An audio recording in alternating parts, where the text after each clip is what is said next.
Got an iPad mount with Bluetooth hands-free. So we have the Parrot MKI 9100 powered up in here, with the 1 amp charging port for the iPad. Take our white Apple cable, plug it right into the bottom of the iPad, dock it in, plug the port in, angle it for viewing. Now we can get all our Bluetooth hands-free and Bluetooth audio through here. All I gotta do is activate the source. Bluetooth audio.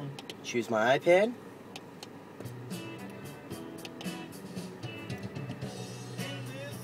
After it plays, we're all connected.